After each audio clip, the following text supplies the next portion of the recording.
Shalom. Berakar dalam firman hari ke-103, kita akan membaca dari kitab 1 Raja-Raja pasal 13 sampai 15. Mari kita berdoa. Kami bersyukur kepada Engkau hari ini ya Tuhan.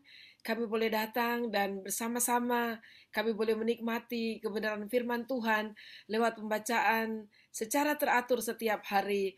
Kami sangat bersyukur karena kami dapat belajar dari kehidupan bangsa Israel.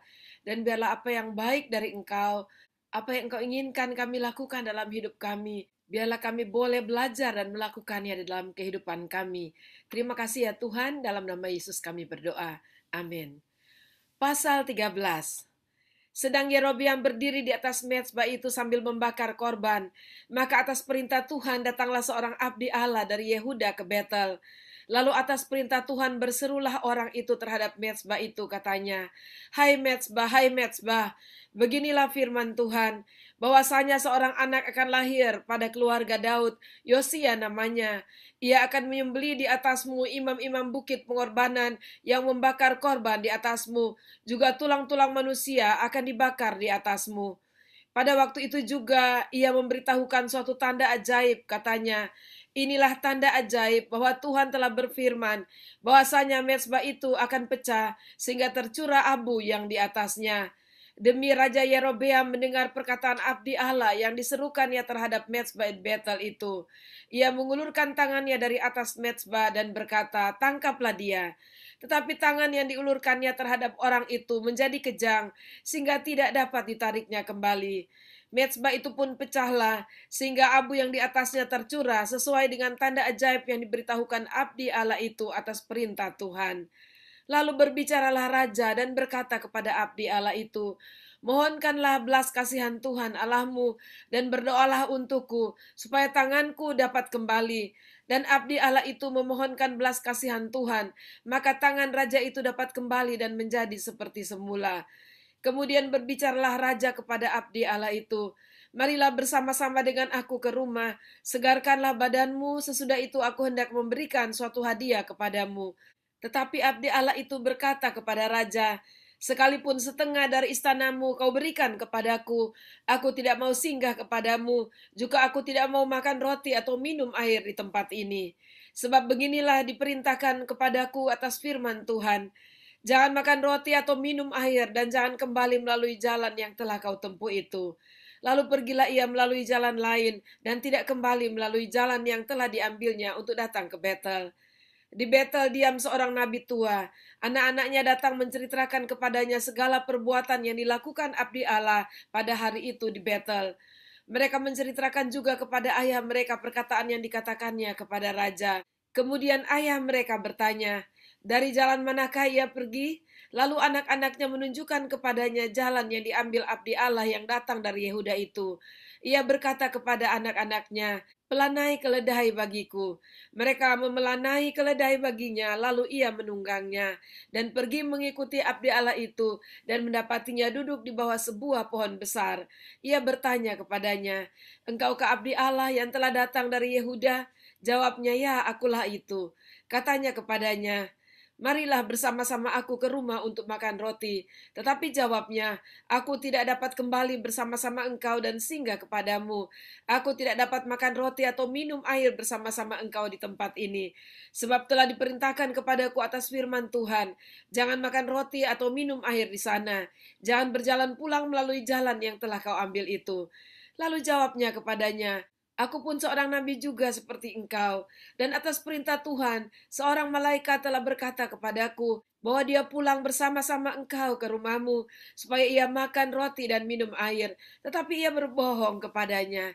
Kemudian orang itu kembali bersama-sama dia, lalu makan roti dan minum air di rumahnya. Sedang mereka duduk menghadapi meja, datanglah firman Tuhan kepada nabi yang telah membawa dia pulang.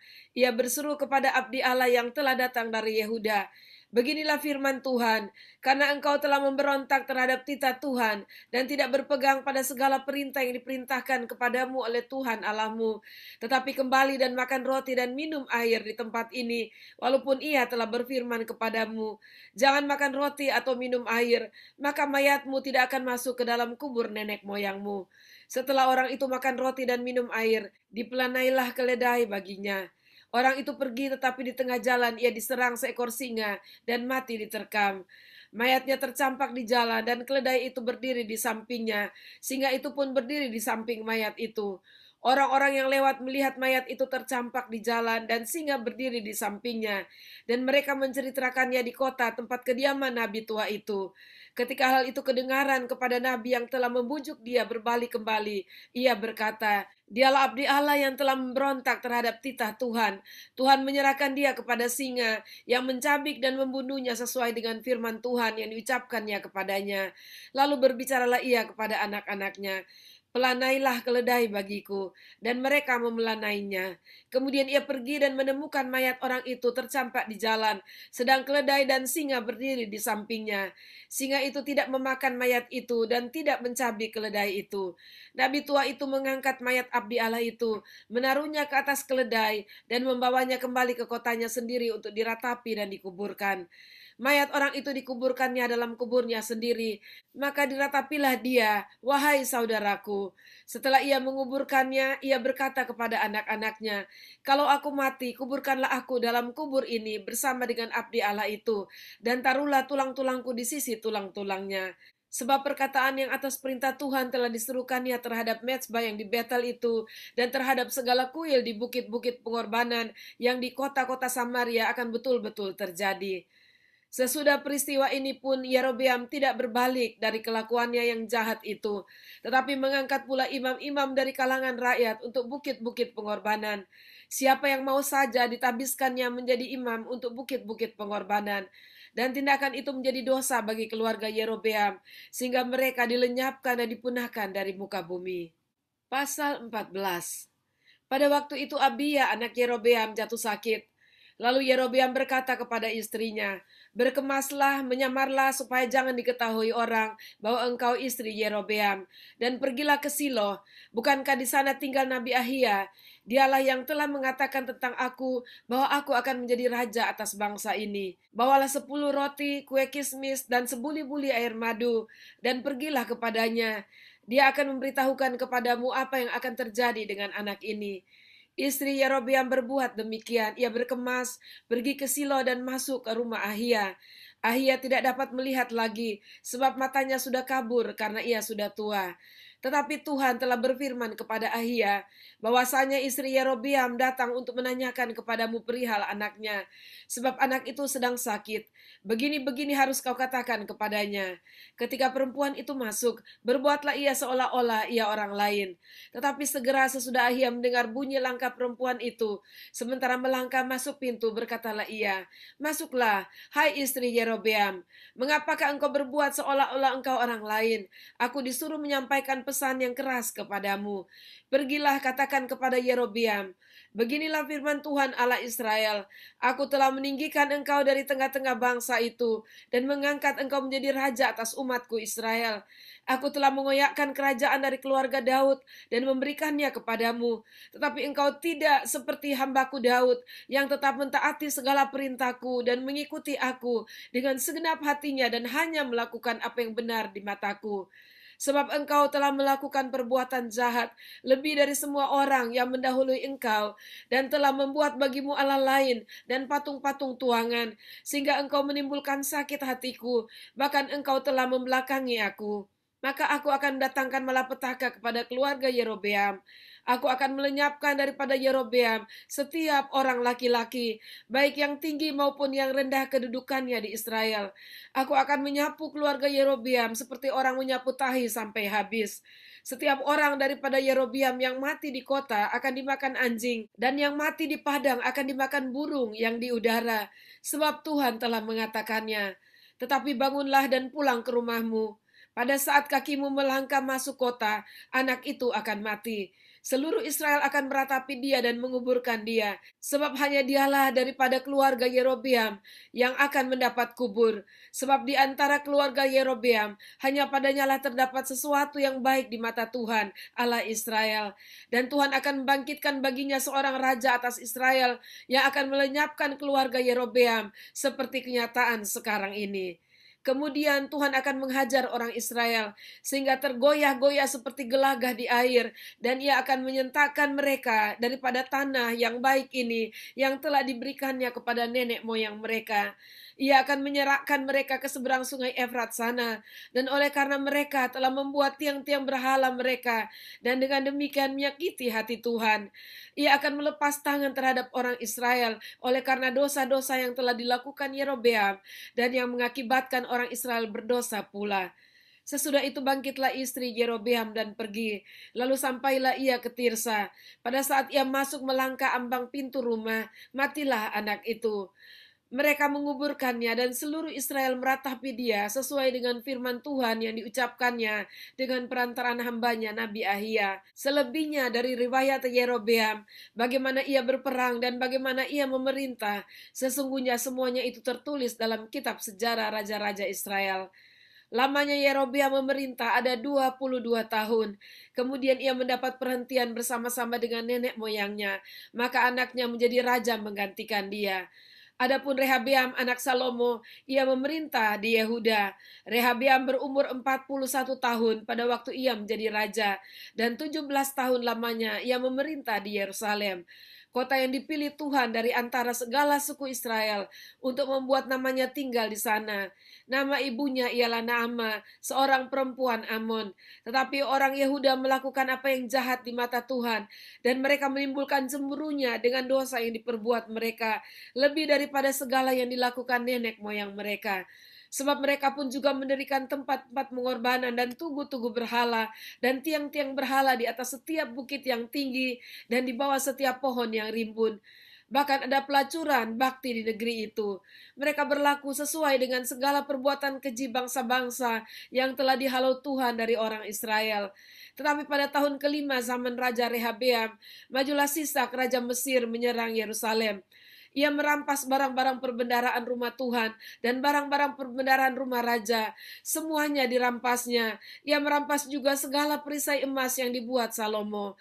Sebagai gantinya, Raja Rehabeam membuat perisai-perisai tembaga yang dipercayakannya kepada pemimpin-pemimpin bentara yang menjaga pintu istana raja.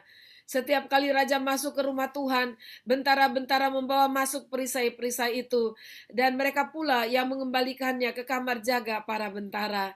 Selebihnya dari riwayat Rehabeam dan segala yang dilakukannya, bukankah semuanya itu tertulis dalam kitab sejarah raja-raja Yehuda? Dan terus-menerus perang ada antara Rehabeam dan Yerobeam. Kemudian Rehabeam mendapat perhentian bersama-sama dengan nenek moyangnya, dan ia dikuburkan di samping nenek moyangnya di kota Daud. Nama ibunya ialah Naama, seorang perempuan Amon. Maka Abiam, anaknya, menjadi raja menggantikan dia. Pasal 15. Dalam tahun ke-18 zaman Raja Yerobeam bin Nebat menjadi rajalah Abiam atas Yehuda. 3 tahun lamanya ia memerintah di Yerusalem. Nama ibunya ialah Maaka, anak Abisalom. Abiam hidup dalam segala dosa yang telah dilakukan ayahnya sebelumnya, dan ia tidak dengan sepenuh hati berpaut kepada Tuhan Allahnya seperti Daud moyangnya. Tetapi oleh karena Daud, maka Tuhan Allahnya memberikan keturunan kepadanya di Yerusalem dengan mengangkat anaknya menggantikan dia dan dengan membiarkan Yerusalem berdiri. Karena Daud telah melakukan apa yang benar di mata Tuhan dan tidak menyimpang dari segala yang diperintahkannya kepadanya seumur hidupnya, kecuali dalam perkara Uria orang Het itu. Dan ada perang antara Rehabeam dan Yerobeam seumur hidupnya. Selebihnya dari riwayat Abiam dan segala yang dilakukannya, bukankah semuanya itu tertulis dalam kitab sejarah raja-raja Yehuda? Dan ada perang antara Abiam dan Yerobeam. Kemudian Abiam mendapat perhentian bersama-sama dengan nenek moyangnya, dan ia dikuburkan di kota Daud. Maka Asa anaknya menjadi raja menggantikan dia. Dalam tahun ke-20 zaman Yerobeam Raja Israel, Asa menjadi raja atas Yehuda. 41 tahun lamanya ia memerintah di Yerusalem. Nama neneknya yang perempuan ialah Maaka, anak Abisalom. Asa melakukan apa yang benar di mata Tuhan seperti Daud bapa leluhurnya. Ia menyingkirkan pelacuran bakti dari negeri itu dan menjauhkan segala berhala yang dibuat oleh nenek moyangnya. Bahkan ia memecat Maaka neneknya dari pangkat ibu suri karena neneknya itu membuat patung Asyera yang keji. Asa merobohkan patung yang keji itu dan membakarnya di lembah Kidron. Sekalipun bukit-bukit pengorbanan tidak dijauhkan, namun Asa berpaut kepada Tuhan dengan segenap hatinya sepanjang umurnya. Ia membawa persembahan-persembahan kudus ayahnya dan persembahan-persembahan kudusnya sendiri ke rumah Tuhan, yakni emas dan perak serta barang-barang lain. Dan ada perang antara Asa dan Baesa Raja Israel sepanjang umur mereka. Baesa Raja Israel maju berperang melawan Yehuda, dan ia memperkuat Rama dengan maksud mencegah lalu lintas kepada Asa Raja Yehuda. Tetapi Asa mengambil segala emas dan perak yang masih tinggal dalam perbendaharaan rumah Tuhan dan dalam perbendaharaan rumah raja dan menyerahkannya kepada pegawainya. Kemudian Raja Asa mengutus mereka kepada Ben-Hadad bin Tabrimon bin Hesion, Raja Aram yang diam di Damsik dengan membawa pesan. Ada perjanjian antara aku dan engkau, antara ayahku dan ayahmu. Di sini kukirim kepadamu suatu bingkisan, yakni emas dan perak. Marilah batalkanlah perjanjianmu dengan Baesa Raja Israel, supaya ia undur daripadaku. Lalu Ben-Hadad mendengarkan permintaan Raja Asa. Ia menyuruh panglima-panglimanya menyerang kota-kota Israel, dan ia mengalahkan Iyon, Dan, Abel, Bet-Maaka, dan seluruh Kinerot, serta seluruh tanah Naftali. Segera sesudah Baesa mendengar hal itu, ia berhenti memperkuat Rama dan ia menetap di Tirsa. Tetapi Raja Asa mengerahkan segenap orang Yehuda, seorang pun tiada yang terkecuali. Mereka harus mengangkat batu dan kayu yang dipergunakan Baesa untuk memperkuat Rama. Raja Asa mempergunakannya untuk memperkuat Geba, Benyamin, dan Mispa. Selebihnya dari seluruh riwayat Asa dan segala kepahlawanannya dan segala yang dilakukannya dan kota-kota yang diperkuatnya, bukankah semuanya itu tertulis dalam kitab sejarah raja-raja Yehuda? Tetapi pada masa tuanya, ia menderita sakit pada kedua kakinya. Kemudian Asa mendapat perhentian bersama-sama dengan nenek moyangnya, dan ia dikuburkan di samping nenek moyangnya di kota Daud, bapa leluhurnya. Maka Yosafat anaknya menjadi raja menggantikan dia. Nadab anak Yerobeam menjadi raja atas Israel dalam tahun kedua zaman Asa Raja Yehuda. Ia memerintah atas Israel 2 tahun lamanya. Ia melakukan apa yang jahat di mata Tuhan, serta hidup menurut tingkah laku ayahnya dan menurut dosa ayahnya, yang mengakibatkan orang Israel berdosa pula. Dan Baesa bin Ahia dari kaum Isakar mengadakan persepakatan melawan dia. Baesa menewaskan dia di Gibeton, yang termasuk wilayah orang Filistin, sedang Nadab dan seluruh Israel mengepung Gibeton itu. Baesa membunuh dia dalam tahun ketiga zaman Asa, Raja Yehuda, dan menjadi raja menggantikan dia. Segera sesudah ia menjadi raja, ia membunuh seluruh keluarga Yerobeam.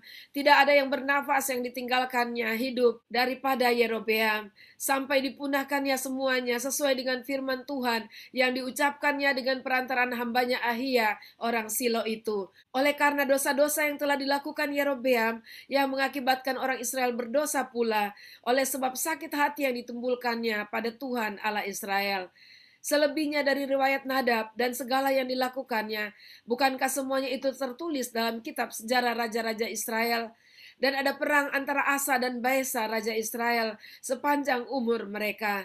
Dalam tahun ketiga, zaman Asa Raja Yehuda, Baesa bin Ahia menjadi raja atas seluruh Israel dan Tirsa.